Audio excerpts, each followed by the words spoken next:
14 मार्च 2025 दोपहर का वक्त था।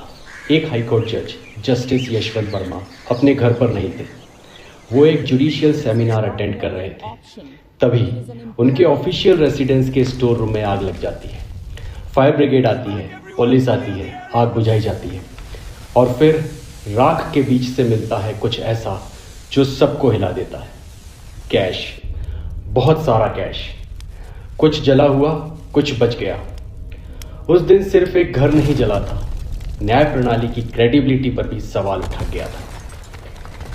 लेकिन ये कहानी सिर्फ एक इंसिडेंट की नहीं, ये कहानी है एक सफ़र की, एक ऐसे इंसान की जो एक वक्त पर एक मेहनती वकील था, फिर धीरे धीरे बढ़ते हुए बना हाई कोर्ट का जज। उनका career complex judgments, strong legal reasoning और एक रेपुटेशन के लिए जाना जाता था, और वो रेपुटेशन थी स्ट्रिक्टली बाय द बुक। पर अब बुक के बाहर एक नया चैप्टर खुल चुका था दोस्तों। पब्लिक आउटरीच बढ़ने लगा, डिमांड आई इंक्वायरी होनी चाहिए। लेकिन यहाँ सिस्टम सिंपल नहीं है। इंडिया में किसी हाई कोर्ट जज को हटाना it's not easy, not at all. जजेस इंक्वायरी एक्ट 1968 के अकॉर्डिंग जज तभी रिमूव हो सकता है जब या तो प्रूव्ड मिसबिहेवियर हो या इनकैपेसिटी, और उसके लिए चाहिए होती है पार्लियामेंट में डबल मेजॉरिटी। हिस्ट्री भी इस बात की गवाही देता है, चाहे वो जस्टिस वी रामास्वामी का केस हो या जस्टिस सौमित्र सेन। ये प्रोसेस इतना टफ होता है क्योंकि कॉन्स्टिट्यूशन एक चीज प्रोटेक्ट करता है, दैट इज जुडिशियल इंडिपेंडेंस। पर इस कहानी में एक ट्विस्ट और था दोस्तों। डिस्ट्रिक्ट जज होता तो शायद सस्पेंड हो जाता, इंक्वायरी चलती, एक्शन होता।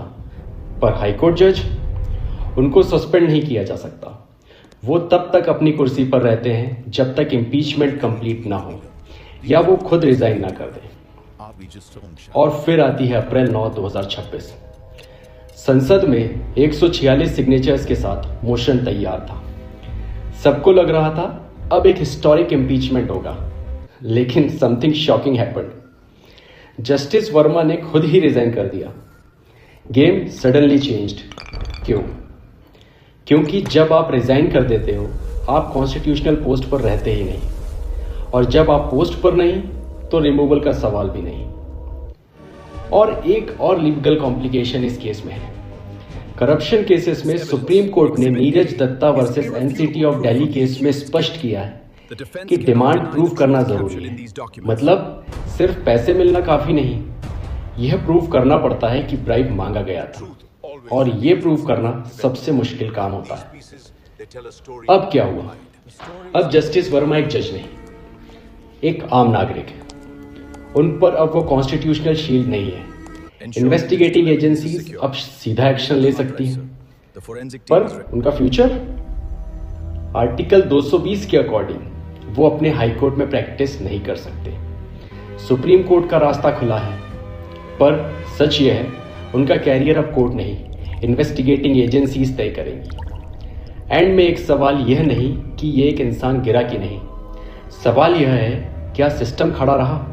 और जवाब है हाँ, क्योंकि कॉन्स्टिट्यूशन ने एक बैलेंस बनाया है, प्रोटेक्शन और अकाउंटेबिलिटी दोनों का।